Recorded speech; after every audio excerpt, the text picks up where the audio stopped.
یہ ایسی کتاب ہے جس میں کوئی شک نہیں ہے کہ یہ کامل ترین کتاب الہی ہے، کامل ترین قانون الہی ہے اور کامل ترین آئین الہی ہے، اور اس کے پڑھنے سے،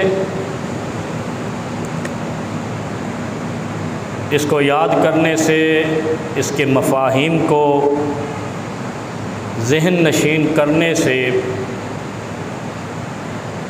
خالق کائنات اس قوم کو اپنا بنا لیتے ہیں جو اس قرآن کو پڑھتی اور اس پہ عمل کرتی ہے۔ ھدی للمتقین، ویسے تو عام اس کا معنی لوگ کرتے ہیں کہ یہ ہدایت ہے تقوی اختیار کرنے والوں کے لیے، لیکن یہ معنی غلط ہے۔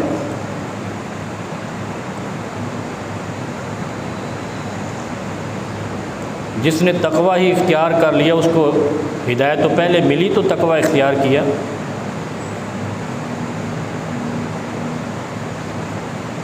اس کا مطلب یہ ہے ھدی للمتقین، جو اس کتاب کو پالے گا وہ اللہ کا ہو جائے گا، کیونکہ جو تقوی والا ہوتا ہے وہی تو اللہ کا برگزیدہ ہوتا ہے، اور اللہ کا قرب حاصل کرنے کا طریقہ اس کے قانون پر عمل پیرا ہونا ہے۔ جس طرح جس ریاست میں آپ رہیں اس کے قانون کو فالو کریں تو ریاست آپ کو تحفظ دیتی ہے، اور اگر اس ریاست کے قانون سے آپ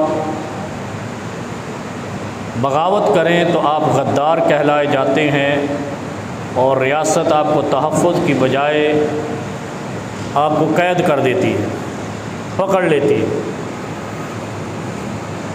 بس ھدی للمتقین کا معنی یہ ہے کہ جو اس کتاب کو اپنا منظور نظر کر لے گا، خدا اس کو اپنا منظور نظر کر لے گا، اور جو اس کتاب کے قانون سے سرکشی کرے گا، اللہ کا قانون اس کو گرفتار کر لے گا۔ ھدی للمتقین، متقیوں کے لیے ہدایت ہے۔ میں آج تک سرچ کرتا رہا ہوں، ریسرچ کرتا رہا ہوں کہ اس کا معنی تقوی اختیار کرنے والوں کے لیے، جس نے تقوی اختیار کر لیا اس کو ہدایت تو پہلے مل چکی، تقوی کے بعد تو ہدایت نہیں ہوتی ہی۔ بڑا میں نے اس پہ سر کھپایا کہ ھدی للمتقین، یہ ہدایت ہے متقیوں کے لیے، جو تقوی اختیار کر گیا وہ تو اللہ کا ہو گیا، تو ہدایت آئی تو اللہ کا ہوا، پہلے تو نہیں ہوا۔ اس کا مطلب اصل یہ ہے کہ اس کی زندگی میں یہ قرآن آیا تو وہ اللہ کا منظور نظر ہو گیا، اب اللہ کا قانون اس کا تحفظ کرے گا، اور اللہ کا قانون کیا ہے؟ ان اللہ و ملائکتہ یصلون علی النبی، اللہ کا قانون اس کے فرشتے تحفظ دیتے۔ اللہ کے قانون کے سپاہی کون ہیں؟ اس کے فرشتے۔ اللہ کے قانون کی فوج کون ہے؟ اس کے فرشتے۔ اللہ کے قانون کو نافذ العمل کرنے والے کون ہیں؟ ملائکہ۔ اسی لیے تو فرمایا کہ لیلۃ القدر کی رات 1000 مہینوں کی راتوں سے افضل ہے، کوئی مذاق تھوڑی ہے۔ اور اس میں کیا ہوتا ہے؟ تنزل الملائکۃ والروح، صرف فرشتے نہیں اترتے، اور بے وقوف لوگ کہتے ہیں روحیں اترتی ہیں، روحیں نہیں اترتی، روح جبرائیل کو کہتے ہیں۔ جو قرآن کا ہو جاتا ہے جبرائیل بھی ان پر آتا ہے تحفظ دینے کے لیے، اور جبرائیل کن پہ آتا ہے؟ اونلی آن انبیاء، صرف انبیاء پر وحی لاتا ہے، لیکن جو قرآن کا ہو جائے، نبی کے لائی ہوئی کتاب کا ہو جائے، اس پر بھی جبرائیل تحفظ کی ضمانت لے کر آتا۔ فلسفے سے محروم قوم ہے مسلمان جو ہے، ہدی للمتقین ایک رات 1000 مہینوں سے افضل ہے، صرف یہ پیغام لے کر آتی ہے کہ اگلے سال کے 365 دن تمہیں ہماری فوج تحفظ دے گی، اس رات میں تحفظ مانگو، ورنہ غدار، اور غدار کا انجام کیا ہوتا ہے؟ لٹ جاتا ہے، پٹ جاتا ہے، برباد ہو جاتا ہے، حتیٰ کہ اس کو اس کے اپنے بھی منہ نہیں لگاتے تو ہمارے پاکستان کا یا ہماری ریاست کا غدار ہے، تو فرشتے کیسے منہ لگائیں گے اس کو جو قرآن سے منہ موڑ جائے؟ فرشتے اللہ کے صرف قرآن والوں کو تحفظ دیتے ہیں، اور جو قرآن کا نہیں ہوتا اللہ کے فرشتے بھی واپس پلٹ جاتے ہیں اور اللہ کو کہتے ہیں یہ غدار ہے، یہ باغی ہے تیرے قانون کا، تیری کتاب کا، تیرے آئین کا، تیری کبریائی کا باغی ہے۔ اس لیے ہدی للمتقین اللہ کا منظور نظر ہونے کا ایک پیمانہ ہے، اور جو اللہ کا منظور نظر ہو جائے اللہ کے فرشتے اس کو تحفظ دیتے ہیں۔ اس قرآن میں ہر آیت ایک پیغام ہے، ایک قانون ہے، ایک دستور ہے، ایک ضابطہ حیات ہے۔ ہر آیت، ہر لفظ، ہر حرف میں بھی کوئی تبدیلی نہیں کر سکتا۔ لا ریب فی، کیوں؟ کتنی ترمیمیں کرتے ہیں، آئین میں کر دی، قانون میں کر دی، ریاستوں میں کر دی، جغرافیے میں کر دی، کوئی کرے نا قرآن میں ایک حرف کی تبدیلی؟ الف لام میم آج تک ہٹا کر کسی نے قرآن نہیں چھاپ سکا، وہ کیا بڑائی بات ہے اس میں؟ کیوں نہیں چھاپتے ہو؟ چھاپ کے دکھاؤ ذرا۔ چھپنے سے پہلے ہی وہ کتاب بھی جو قرآن میں تحریف ہو کر چھپے گی جل جائے گی، وہ انسان بھی جل جائے گا۔ جلا نہ کہنا اس میں ڈنمارک میں یا ناروے میں، قرآن کو آگ لگانے گیا، خود ہی آگ میں چلا گیا۔ آپ کے ہندوستان میں پردے کے خلاف مظاہرہ ہوا اور انہوں نے وہ کھڑے ہو کر پردے برقعوں کو آگ لگانا چاہی، برقعے جلے نہ جلے وہ عورتیں جل گئیں جو یہ مظاہرہ کر رہی تھیں برقعے کے خلاف۔ پھر بھی ہمیں اللہ کا قانون اور کبریائی سمجھ نہیں آتی، عبرتیں ہمارے سامنے آتی، عبرت آموز چیزیں ہمارے سامنے آتی ہیں، لیکن ہم پہلو تہی کرتے ہیں، اس لیے کہ ہم قرآن کے نہیں ہوئے۔ اور اگر قرآن کے ہم ہوتے تو قرآن نے تو ذلت میں پڑی ہوئی قوموں کو بلندی عطا کر دی تھی۔ یرفع بہذا الکتاب اقوام ہوئی، جو نیچے پڑی قومیں تھیں وہ بادشاہ، حکمران اور انسانیت پر سب سے بڑی سپر پاور بن گئی۔ کتنے سال میں؟ 11-12 سال میں، 13 سال میں، اور حضرت عمر فاروق کے دور میں سپر پاور بن گئی، لیکن سوچتے نہیں ہیں۔ اور قرآن کسی کو زندگی کے کردار سے، اطوار سے روکتا نہیں ہے۔ قرآن صرف کہتا ہے کہ میری مخالفت نہیں کرو، بس۔ ہم کیا سوچتے ہیں؟ گناہ نہیں کرو۔ اللہ ہمیں ہدایت دے، ہمیں سے مراد مولویوں کو ہدایت دے۔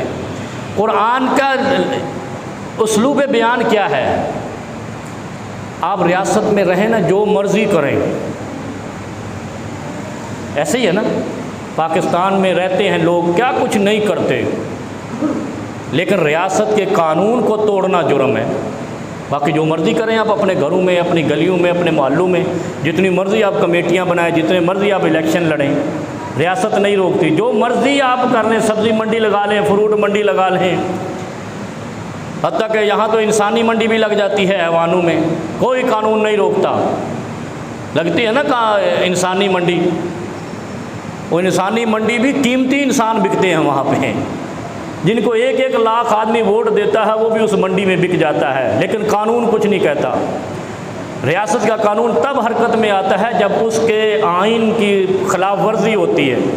قرآن بھی یہی ہے، قرآن کہتا ہے جو مرضی کرو، میرے حکم سے بغاوت نہیں کرنا۔ بغاوت کیا ہوتی ہے؟ انکار۔ کوئی آدمی پاکستان میں رہے اور کہے میں شناختی کارڈ نہیں بناتا، تو ریاست اس کو بالکل تحفظ نہیں دیتی، کوئی اس کو ضمانت نہیں دیتی، کچھ نہیں دیتی۔ اگر مر بھی جائے تو رائے گاں، یہ ہمارا شہری نہیں تھا۔ تو اللہ کا شہری بننے کے لیے کیا لازمی ہے کہ قرآن کی مخالفت نہیں کرنا، جو مرضی کرو۔ کوئی آدمی چوری کرتا ہے، جھوٹ بولتا ہے، گناہ گار ہے، نماز نہیں پڑھتا، گناہ گار ہے، زنا کرتا ہے، گناہ گار ہے، پروپیگنڈا کرتا ہے، دوسروں پر لعنت ملامت کرتا ہے، جو بھی جرائم ہیں یہ جرائم ہے، جریمہ۔ ان جرائم پہ آپ کو سزائیں ہیں، وہ جو حشر میں ملیں گی، کچھ کو ظالم کو دنیا میں ملے گی۔ لیکن اگر آپ نے قرآن کے حکم کی خلاف ورزی کی، یعنی توڑا اس کو، جیسے نبی آخر الزمان صلی اللہ علیہ وسلم خاتم النبیین ہے، کوئی کہے میں نہیں مانتا، تو یہ قرآن کی مخالفت بغاوت ہے۔ اب اس پہ اللہ کا قانون حرکت میں آتا ہے۔ قرآن یہ کہتا ہے کہ آپ اپنے آپ کو اس نہج پہ سدھارو کہ میرے حکم کو توڑو نہیں، جو مرضی کرو۔ ریاست کہتی ہے ہمارے ریاست میں جیسے مرضی رہو، لیکن میرے قانون کو نہیں توڑنا، ورنہ پکڑ کے جیل میں، اور اللہ کہتا ہے پکڑ کے جہنم میں۔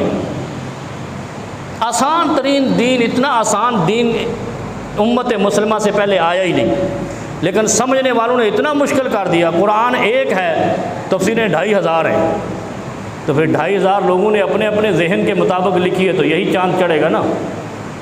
پھر اتنی فرقے بنیں گے، فرقے 75-72 بنیں گے، اور قرآن کو لکھنے والے پتہ نہیں لاکھوں لوگ ہیں، ہر کوئی اپنے سوچ کے مطابق۔ جیسے تاریخ لکھی گئی ہے، تاریخ میں بھی یہی سرکشی ہوئی ہے، جس شخص کی جس سے محبت تھی وہ اس کی طرف ڈنڈی مارتا رہا تاریخ میں، اور بعد میں آنے والے پڑھتے رہے پتہ نہیں وہ بھی صحیح تھا، حالانکہ وہ پتہ نہیں مرتد شخص تھا، اس کو صحیح کہتے رہے، وہ غالی شخص تھا، لوگ صحیح کہتے رہے، کیونکہ اس کی اپنی ایفیلیشن کا پتہ ہی نہیں آنے والوں کو۔ اور ایفیلیشن اگر قرآن سے ہو تو شک ہی نہیں رہتی، لا رہی بفی ہو جاتا ہے۔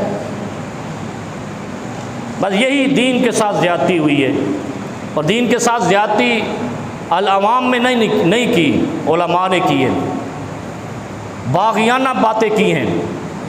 اسی قرآن کو پڑھ کر انہوں نے شرک کو ثابت کر دیا، اسی قرآن کو پڑھ کے انہوں نے بدعت کو حلال کر رہے ہیں، اسی قرآن کو پڑھ کے جھوٹ پہ دلیلیں دے رہے ہیں، اسی قرآن کو پڑھ کے ملاوٹ کر رہے ہیں، اور پھر کہتے ہیں ہم مسلمان ہیں۔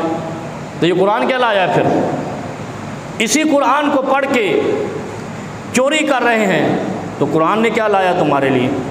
اس کا مطلب قرآن تمہارے اوپر بے فیض ہے، تم قرآن کے آئین کو توڑنے والے ہو۔ قل لن یصیبنا الا ما کتب اللہ لنا هو مولانا۔ اللہ قرآن میں کہتا ہے اجتنبوا کثیرا من الاسم۔ اسم کسے کہتے ہیں؟ اسم۔ اچھا، اجتنبوا کثیرا، اجتناب کرو، اجتناب سمجھتے ہیں نا، پرہیز کرو، بچو، کثیرا من الاسم، زیادہ گناہ کرنے سے۔ گناہوں کی دلدل میں نہیں چلے جاؤ۔ گناہوں کی دلدل کیا ہے؟ ایک آدمی پٹڑی سے اترتا ہے نا، پھر وہ پٹڑی پہ آنا مشکل ہو جاتا ہے، پھر وہ پٹڑی پہ نہیں چڑھ سکتا۔ ایک آدمی کو گمراہی اچھی لگے نا، مثلا ایک آدمی کو عادت بن گئی ہے کہ جہاں بھی میت ہوگی وہاں بریانی ملے گی، وہ پہنچ جاتا ہے۔ اب یہ کیا ہے؟ ہٹتا ہی نہیں، لالچ ہے، بریانی ہے، قورمہ ہے، چاول ہے، پتہ نہیں کیا کیا، وہ بندہ مر گیا یار، اور جہاں مرا ہے وہاں دیگ پک رہی ہے، اور قرآن اور حدیث کا اصول کیا ہے کہ وہاں کھانا نہیں پکنا چاہیے۔ اب لذت اتنی ہے، بندہ پٹڑی پہ دوبارہ نہیں آتا۔ وہ اگر اس کو سمجھاؤ تو کہتا مسئلہ کیا ہے؟ اس میں چینی ڈلتی ہے، اس میں چاول ڈلتے ہیں، اس میں مرچی ڈلتی ہے، فلان۔ وہ ایک مولوی نے تقریر کرتے ہوئے 15 منٹ لگا دیے، کہتا ہے مولوی بھابی کہتے ہیں حلوہ نہیں کھاؤ، 11ویں کا حلوہ، 13ویں کا حلوہ، 12ویں کا حلوہ، وہ اس میں کون سی حرام چیز ہے؟ تو یہی تو قرآن کا اصول توڑنا ہے۔ حرام کے اوپر کوئی شکل نہیں بگڑتی، وہی چیزیں ہوتی ہیں جو اگر شرک کرو تو کیا قبر وہ کافر کی نہیں ہے جس کو تو سجدہ کر رہا ہے، وہ بھی مسلمان کی ہے، لیکن اس پہ جھکنا حرام ہے۔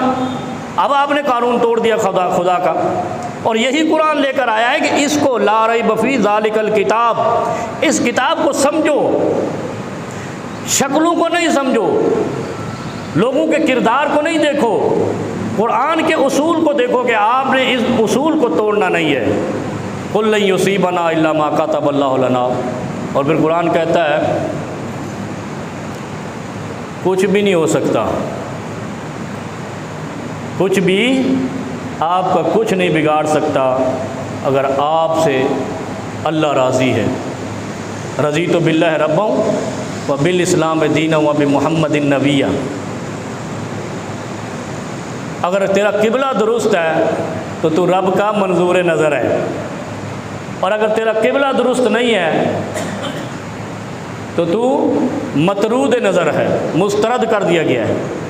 اور جب مسترد کر دیا جاتا ہے، اب اللہ کہتا ہے کل لن یصیبنا الا ما کتب اللہ لنا، اور تینوں مصیبت آئے گی۔ کب آئے گی؟ جب تو خدا کے قانون کو توڑے گا، قرآن کے اصول سے بغاوت کرے گا، پھر خدا تیرا تحفظ نہیں کرے گا۔ اب کیا ہوگا؟ اب تیرے اوپر مصیبت آئے گی، اور مصیبت میں سنبھلنے کا ایک ہی حل ہے، فَلْيَتَوَكَّلِ الْمُؤْمِنُونَ۔ اگر تیرے اندر ایمان ہے تو واپس ادھر ہی آ جاؤ، اور اگر ایمان بھی کھو بیٹھا ہے تو پھر مصیبتوں کا مقابلہ کرتا جاؤ۔ اس لیے جب کسی مصیبت والے کو دیکھو نا، کسی بھی مصیبت والے کو، پریشان حال کو، کسی آفت میں لپٹے ہوئے کو، تو ایک دعا کیا کرو، الحمدللہ الذی عافانی مما ابتلاک بہ وفضلنی علی کثیر ممن کثیر خلق تفضیلا۔ بڑی بہترین دعا ہے۔ جس شخص کو یہ دعا آتی ہے نا، وہ اللہ کا منظور نظر ہے۔ کیوں منظور نظر ہے؟ وہ لوگوں کی پریشانیوں سے اللہ کی حمد کرتا ہے، لوگوں کی آفات کو دیکھ کر اللہ کی حمد کرتا ہے، اللہ تو بڑا عظیم ہے، کبریا ہے، ساری تعریفیں تیرے لیے، تو نے مجھے بہترین رکھا ہے۔ بس اتنی سی بات ہے، ذرا کر کے تو دیکھو اپنے خدا کی تعریف، اپنے رب کی الہ کی تعریف۔ کوئی بڑی شریعت بوجھ نہیں ہے۔ اللہ ان مولویوں کو ہدایت دے جنہوں نے شریعت کو اتنا بوجھل بنایا، لوگ شریعت ہی چھوڑ کے بھاگ گئے، اور باقی بچا کیا ہے؟ جہالت۔ جہالت کا ایک ہی خاتمے کا ایک ہی ہے۔ ابھی دیکھو نا، میں آپ کو طریقہ بتاتا ہوں۔ یہ اسکول، پرائیویٹ اسکول کا ایک سسٹم ہے، بالکل پاکستان کا منافع بخش ترین کاروبار ہے۔ کر کیا رہے ہیں؟ پلے گروپ کا بچہ ہے، میٹرک کے بچے سے بڑا بیگ ہے۔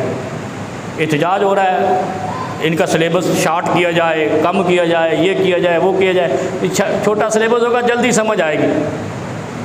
تو یہی تو شریعت میں اصول لے آؤ نا، دین کو شارٹ کر دو، سوکھا کر دو، آسان کر دو، ہر کوئی پڑھے گا، دیکھے گا، سنے گا۔ اور اگر تم دین کو اتنا بوجھل بناؤ گے کہ ایک قرآن کو پڑھنے کے لیے مولوی صاحب کہتے ہیں اور کوئی نہیں پڑھ سکتا۔ ایک بابا جی آئے میرے پاس، ڈی جی ریٹائر ہوئے ہیں سوئی سدرن گیس سے۔ بابا جی نہیں ہیں، وہ ابھی ریسنٹلی ریٹائر ہوئے، ایجوکیٹڈ پرسن ہے، ڈی جی ان پڑھ تو نہیں بنتا۔ تو مجھے کہتے ہیں وہ میں نے ایک کلپ سنا ہے ایک مولوی صاحب کا، وہ کہتا قرآن خود نہیں پڑھنا، جاہل ہو جاؤ گے۔ قرآن کو اگر تم خود پڑھو گے گمراہ ہو جاؤ گے۔ میں نے کہا نعوذ باللہ، اس سے بڑی گستاخی کوئی اور نہیں ہے۔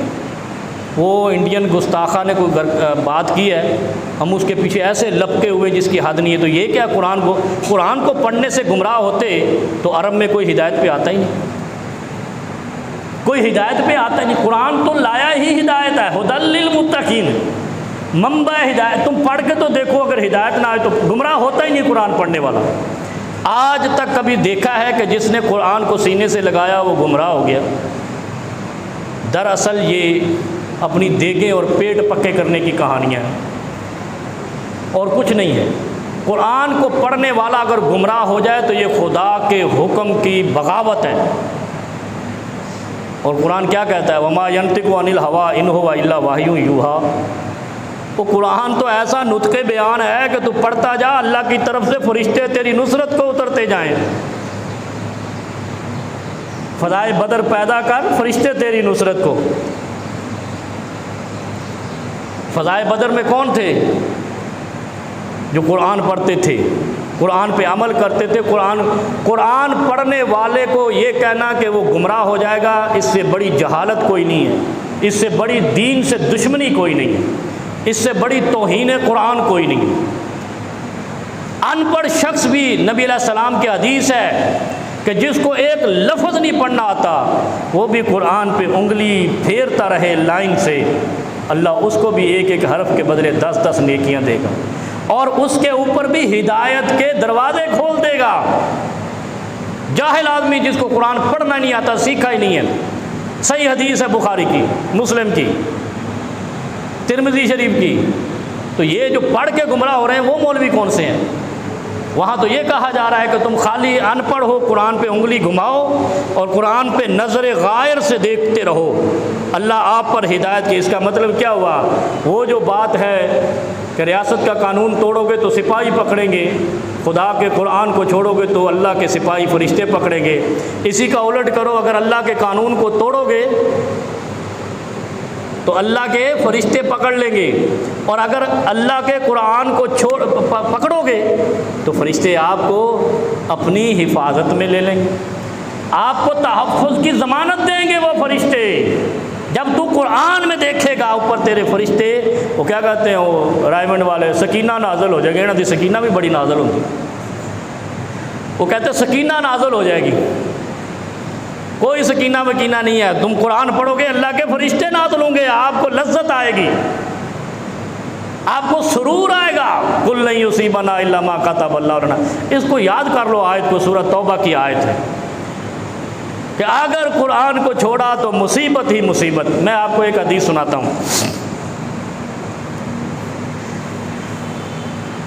ایک میں نے قرآن کی طاقت کی پچھلے جمعہ مثال سنائی تھی کہ وہ دم کیا تو سورہ فاتحہ سے تو وہ ٹھیک ہو گیا۔ آج میں ایک آپ کو اس سے بھی خوفناک بیماری کا علاج قرآن سے۔ اصل میں ہمارے اندر قرآن نہیں ہے، ہمارے اندر صرف مال ہے، خوراک ہے، مرغن غذائیں، فروسٹڈ، اور کچھ نہیں ہے ہمارے اندر۔ اور جس دن ہمارے اتنے سے دل کے لوتھڑے میں قرآن آ گیا نا، ہماری زبان پہ جو سانس بھی نکلے بھی وہ بھی شفا بن جائے گی، خالی سانس۔ امام سفیان الثوری رحمہ اللہ،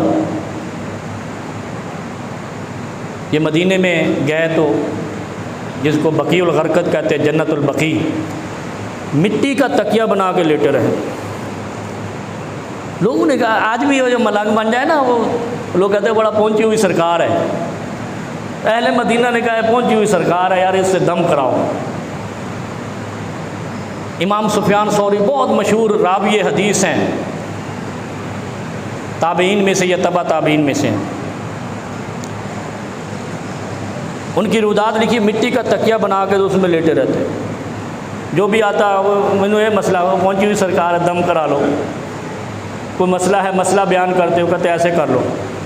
امام سفیان ثوری رحمہ اللہ کہتے ہیں کہ میرے پاس اتنے لوگ دم کراتے تھے، میں تھک جاتا تھا۔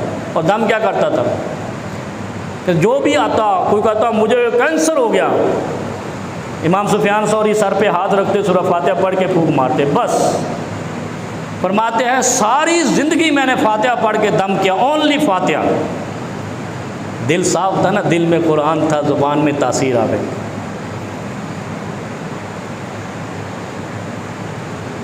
ہم سوچتے ہیں کہ شاید کوئی لمبی داڑھی والا ملے، لمبی ٹوپی والا ملے، وڈی پگڑی والا ملے، جبے کبے والا ملے، شاید وہ تو آپ کا ریاکار ہے مولوی، بھلے میں ہی ہوں، یہ تو ریاکاری ہے جو لباس الشہرہ پہنتا ہے، لباس الشہرہ، اس کو یہ حدیث ہے کہ جو اس لیے ایسا لباس پہنتا ہے کہ دوسروں میں کیا کہتے ہیں انفرادیت آ جائے، انڈیویجویلٹی آ جائے، وہ بھائی یہ تو وڈی شے ہے۔ اللہ کے حبیب صلی اللہ علیہ وسلم فرماتے ہیں اس کا یہ لباس اس کے سمیت جہنم میں جلایا جائے گا۔ لباس الشہرہ کیا ہوتا ہے میں آپ کو بتا دیتا ہوں۔ شہرت کا لباس یہ ہے جیسے آپ کے ہاں مولویت کا ایک رنگ ہے، اوپر ہری پگڑی باندھ لی، ادھر زردی رکھ لی، ادھر جناب سفیدی رکھ لی، ادھر پٹکا 3 گز کا ایسے گلے میں ڈال لیا، ممبر پہ بیٹھ گیا، اپنا وزن 2.5 کلو ہے اور کپڑوں کا وزن 2.5 من ہے، اور وہ درس دے رہا ہے۔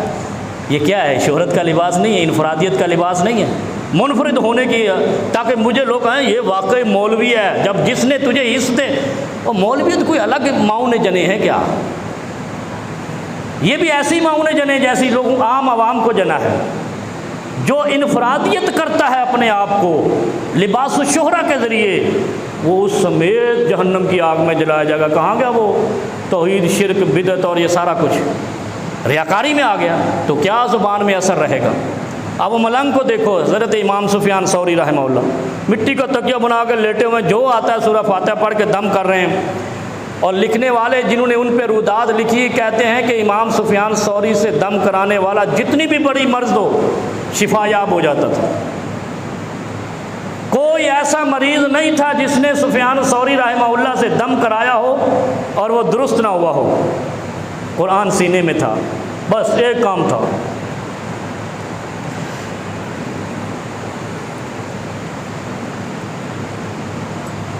صحابہ رضی اللہ عنہم کا ایک قافلہ سفر پہ گیا۔ یہ دوسرا واقعہ ہے۔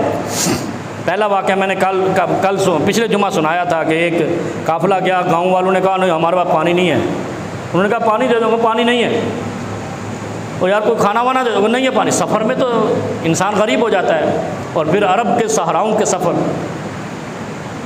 پھر اللہ نے کیا کیا، ولیوں کو جواب دینے کا تحفہ کیا دیا، ان کے سردار کو سانپ نے ڈس لیا۔ پھر وہی چلاتے ہوئے ان کے پاس آئے، انہوں نے دم کیا، اللہ نے اس کو شفا دی۔ انہوں نے کہا یہ جو بکریوں کا ریوڑ ہے نا یہ ہمارے حوالے کر دو، نہیں تو ورنہ ڈیش ڈیش۔ انہوں نے ساری بکریاں حوالے کر دی۔ آگے رسول اللہ صلی اللہ علیہ وسلم سے عرض کی یا رسول اللہ میں نے دم کیا، سورہ فاتحہ پڑھ کے وہ ٹھیک ہو گیا۔ صحابی رسول تھے اور انہوں نے اتنی بکریاں دی ہیں، نبی علیہ السلام نے کہا کہ سارے ساتھیوں پہ بانٹ دو جتنے قافلے کے شرکاء ہیں، اور میرا حصہ بھی نکالو، اقسم لی سہمن، میرا حصہ بھی دو۔ یہ اور پھر ہنسے مسکرائے نبی علیہ السلام جو کہا نا میرا حصہ دو، یعنی یہ ثابت کرنا تھا کہ یہ ٹھیک کیا آپ نے۔ دم کی اتنی فضیلت، ہم کیا کرتے ہیں دم کرا کے چپ کر کے منہ پھیر کے چلے جاتے ہیں۔ اور بھائی جس کو جو مرض ہے دم کرانے کے بعد اس مرض کا صدقہ اس پر اسی طرح لازم ہے۔ جو دم کرانے کے بعد اس مرض کا صدقہ نہیں دیتا، مرض دم سے بھی صحیح نہیں ہوتی۔ نہ دو مولوی کو، مولوی سے نفرت ہے ہمیں، پیروں سے نفرت نہیں ہے، مولویوں سے نفرت ہے، کیونکہ یہ اہل علم ہے وہ جاہل ہے، پیر عالم ہوتا ہی نہیں ہے۔ اس لیے جب بھی کوئی دم کرائے تو اس مرض کا صدقہ ضرور نکالے دم کے بعد، یعنی دو انجیکشن ہیں، ایک رائٹ پہ ایک لیفٹ پہ۔ ایک دم کراؤ، کسی بھی بندے سے کراؤ، آپ نے کسی یعنی کہتے ہیں نا داڑھی نہ بھی ہو، اس کو قرآن آتا ہے، نمازیں پڑھتا ہے، اللہ سے ڈرتا ہے، تقویٰ اس کے دل میں ہے، اسی سے دم کرا کے صدقہ وہاں پہ کسی کو دے دو، وہ ٹھیک ہو جائے گا انشاءاللہ۔ ہماری شرطیں پوری نہیں ہیں، ہم ایک ہی انجیکشن لگا کے گھر جاتے ہو، بیماری ٹھیک نہیں ہوتی۔ جس مرض کے 2 انجیکشن ہیں وہ 2 ہی لگیں گے، ایک سے ٹھیک نہیں ہوگا۔ ایک اور قافلہ جا رہا تھا، ایک بستی کے پاس سے گزرا، کریا کے پاس سے، دیکھا بستی قریب ہے، بیٹھ گئے، پڑاؤ کر لیا، رات کا ٹائم ہے۔ اب یہاں ان کو مجبوری نہیں تھی پانی دے دو، خوراک دے دو، وہ صحیح تھے، ابھی قافلہ کنگال نہیں ہوا تھا۔ گاؤں والے آئے، انہوں نے کہا کہاں سے آؤ؟ کہا ہم مدینے سے آئے ہیں۔ اچھا تم وہ محمد رسول اللہ کے ساتھی ہو صلی اللہ علیہ وسلم، وہ تو بڑے نیک آدمی ہیں، سنا ہے وہ تو شریعت لائے ہیں، دین لائے ہیں، اللہ کے تقوی کا پیغام لائے ہیں۔ جی وہی ہیں۔ انہوں نے کہا ہمارے پاس ایک چیک کرنا ہوتا ہے نا، نیک بندے کو بھی چیک کرنے کے پیمانے ہیں، جیسے برے کو چیک کرو وہ نشے میں ہوگا تو چلو عامر لیاقت بن گیا، اگر وہ صاف ستھرا ہوگا، وضو کرنے والا ہوگا تو اس کے چہرے سے پتہ چلے گا نیک آدمی ہے۔ انہوں نے کہا تم وہاں سے آئے ہو، نیک ہو، اچھے ہو، صاف ستھرے ہو، وہ تو بڑے بزرگ ہیں، وہ تو بڑے نیک پاک ہیں۔ انہوں نے کہا پھر ایک کام کرو، ہمارا ایک بندہ مجنون ہے، مجنون سمجھتے ہیں اس کو، زنجیروں میں جکڑا ہوا ہے، ورنہ وہ مارتا ہے، اپنے آپ کو بھی مارتا ہے، دوسروں کو بھی مارتا ہے، ہلاکت کا وہ بنا ہوا نمونہ، ہم نے اس کو قید کیا ہوا ہے۔ انہوں نے کہا لاؤ اس کو۔ نو لا نہیں سکتے، ہمیں مار دے گا۔ اور میرے پاس ایک دن میں یہاں بیٹھا ہوا، آپ کو سب کو پتہ ہو میں یہاں بیٹھتا ہوں، تو ایک بندہ آیا، واش روم جانا ہے اس کو، یہاں بہت آتے ہیں نا واش روم جانا ہے، سرکاری واش روم ہے۔ اس نے جناب زنجیریں اتنی پہنی ہوئی ہیں، الامان والحفیظ، زنجیروں سے، پتہ نہیں وہ اتنا تو شاید پاکستان کی گورنمنٹ کسی قیدی کو بیڑیاں نہیں پہناتی، وہ خود پہنی ہوئی ہے، پتہ نہیں وہ کسی امام کا نام لے رہا تھا، یہ اس کی میں نے کہا کیوں اس کی خلاف ورزی کی تو تمہیں یہ زنجیروں میں قید کر دیا؟ وہ کسی امام کی، میں کیا کہتے ہیں ہمارے ہاں وہ سکھ سکھی ہے یا پتہ نہیں کہ بلا ہوندی ہے، وہ کوئی امام تھا ان کا 12 میں سے ایک، میں نے اس کا بھی جو ہے نا وہ ایسے کر دیا تو مجھے میرے وہ مرشد نے کہا ہے کہ اب تم زنجیروں قید ہو جاؤ۔ تو میں نے کہا تجھے کس نے کہا تھا ان کی مخالفت کرو؟ تو وہ اب آپ کو قیدی بننا پڑا۔ زنجیروں سے یقین جانیے کہ میں فوٹو نہیں بنا سکا، لیکن زنجیروں سے اس کا جسم پہ لباس نہیں تھا، موسم گرم تھا، زنجیریں پہنی ہوئی تھیں۔ اچھا اتنے عرصے بعد اتاروں گا؟ پھر میں نے کہا تو ولی اللہ بن جائے گا۔ اور میں ولی اللہ کیسے بن جاؤں گا؟ میں نے کہا تو پہنچی ہوئی سرکار ہو جائے گا، کیونکہ زنجیریں تیری جو تجھے جہنم میں پہنائی جانی تھی دنیا میں پہنا دی، اس کے بعد جو تیری دنیا کی زندگی ہے پھر تو پھو کرے گا اور وہ شف پیر بن جائے گا۔ بہرحال مذاق چلتے رہے۔ وہ اسی طرح لدا ہوا زنجیروں میں، انہوں نے کہا آ نہیں سکتا، چلو انہوں نے کہا ہم جاتے ہیں، نیک لوگ دینا، چلو ہم جاتے ہیں، ہم جا کے دیکھتے ہیں کیا مسئلہ ہے۔ 2 صحابہ یا 3 وہاں چلے گئے، اس کو دیکھا وہ قید میں ہے، بند ہے۔ اب یہ فرماتے ہیں اب یہ اتنا بڑا مسئلہ تھا نا زنجیروں میں قید کرنے والا، جو پچھلا تھا سانپ ڈسے والا وہ 3 بار دم کرنے سے ٹھیک ہو گیا، ان کو 3 روز کرنا پڑا۔ اس بندے کو جو زنجیروں میں جکڑا ہوا مجنون تھا، اس لیے نبی علیہ السلام نے دعا ارشاد فرمائی ہے کہ یہ دعا پڑھا کرو، اللہم انی اعوذ بک من البرص والجنون والجذام وسیء الاسقام۔ اے اللہ ہم تیری پناہ مانگتے ہیں۔ برص ایک بیماری ہے، شاید وہ کھلبیری کہتے ہیں اس کو، شاید جنون سے، پاگل پن سے، مجنون ہو جانے سے، اور ہمارے ہاں مجذوب مولویوں بھی ہیں، مجذوب سرکار ہے نا، مدر جانے جانا نام بھی پورا جانے من ہے۔ تیسری کیا ہے؟ جذام، کوڑ کی مرض۔ کوڑ بڑی خطرناک مرض ہے، اس سے ضرور پناہ مانگا کرو۔ اس دور میں ویسے ہے نہیں، لیکن اگر کسی کو لگ جائے تو بس اس محلے میں کوئی جی نہیں سکتا، اتنے انسان کو کیڑے پڑتے ہیں اور بدبو آتی ہے۔ اور تیسری سیء الاسقام، ہر بری بیماری سے اللہ تو اپنی پناہ میں لے، یہ دعا ہے۔ مجنون بہت بڑی خطرناک بیماری ہے، مجنونوں سے اللہ کی پناہ میں آیا کرو، اور مجنونوں کو دیکھ کر الحمدللہ الذی عافانی مما ابتلاک بہ، یہ دعا پڑھا کرو۔ بہرحال وہ صحابہ گئے، فرماتے ہیں کہ 3 روز تک انہوں نے 7 مرتبہ دم کیا، ایک دن میں 7 مرتبہ، اور دم کیا تھا؟ سورہ فاتحہ۔ اور وہ شخص جب تیسرے دن انہوں نے آخری دم کیا، اس کے بعد یہ لعاب لگاتے تھے اس کو، اپنا لعاب اس کے سر پہ پہلے ہاتھ رکھتے، اور دم کا سنت طریقہ بھی یہ ہے کہ دم جب بھی کرو تو جس کو کر رہے اس کے سر پہ ہاتھ رکھ کے دم کیا کرو، اور فاتحہ پڑھ کے دم کیا۔ یہ آدمی بھی دم کر سکتا ہے، یہ بھی کر سکتا ہے۔ وہ فاتحہ کسی مولوی کے باپ کی جاگیر ہے؟ ہر بندے کی فاتحہ ہے، ہر بندے کے لیے قرآن اترا ہے، مولویوں کے لیے نہیں اترا ہے۔ مولوی ایکسپرٹ ہوئے ہیں، بس فرق اتنا ہے۔ اگر مولوی کوئی بتا دے کہ یہ کام اس سے ہوتا ہے تو آپ خود کریں، تاکہ لوگوں کے ڈھابے بند ہو جائیں عاملیت کے نام پہ، عامل بن کے بیٹھ جاتے ہیں اور بڑا ڈھونگ رچایا ہوا ہے نا، یہ ختم ہو جائے گا انشاءاللہ جب آپ اپنے اوپر تو یقین کر، ہمیں اپنے آپ پہ یقین نہیں ہے۔ جب ہمیں اپنے آپ پہ یقین آ جائے گا کہ ہم قرآن پڑھتے ہیں، نماز پڑھتے ہیں، فاتحہ ہم پڑھتے ہیں، تو پھر ہم بھوک کیوں نہیں مار سکتے؟ ایسے سر پہ ہاتھ رکھ کے دم کیوں نہیں کر سکتے؟ وہ بھی ہم کر سکتے ہیں، بس شرک نہیں کرنا چاہیے، ماں باپ کا نافرمان نہیں ہونا چاہیے۔ 2 ہے نا، 2 جرم ایسے ہیں جن سے کوئی اثر نہیں رہتا، مشرک نہ ہو، ماں باپ کا نافرمان نہ ہو، اس کے دم میں اثر ہوگا انشاءاللہ۔ بڑی آج میں چھوٹی چھوٹی باتیں آپ کو بتا رہا ہوں، بنیادی انقلابی باتیں۔ تیسرے دن جب 7 دم کیے اور لعاب لگایا، وہ شخص اٹھا اور وائبریشن اپنے جسم میں کی، اس نے وائبریشن کہتے ہیں اپنے جسم کو جھنجھوڑا۔ لوگوں نے اس کے صحابہ نے کہا کہ اس کی زنجیریں کھولو، ساری زنجیریں کھول دی۔ اس نے آپ کو دھندنا کہتے ہیں اس کو، اپنے آپ کو جھنجھوڑا اور اپنے جو مٹی پڑی ہوئی جو قیدی تھا وہ نکلا اور باتیں ٹھیک کرنے لگ گیا، صحت مند ہو گیا۔ اتنے خوش ہوئے قطیعۃ من الغنم، انہوں نے بکریوں کا پورا ریوڑی ان کے آگے لگا دی، خوشی سے کہا یہ لے جاؤ۔ انہوں نے کہا نہیں چاہیے، نہیں لے جاؤ۔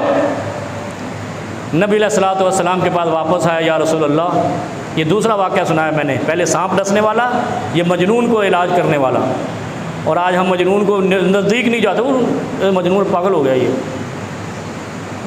نبی علیہ السلام کو جب بتایا، نبی علیہ السلام پوچھتے ہیں کہ تمہیں یہ کس نے بتایا کہ مجنون کا دم یہ ہے؟ انہوں نے کہا یہ اللہ کی طرف سے، بات ہم نے سوچا یہ کر لیتے ہیں، ہم نے کر لیا، اور کرنے کے بعد اللہ نے اس کو درست کر دیا۔ نبی علیہ السلام نے کہا کہ اس پر یہ جو بکریاں لینا یہ جائز ہے۔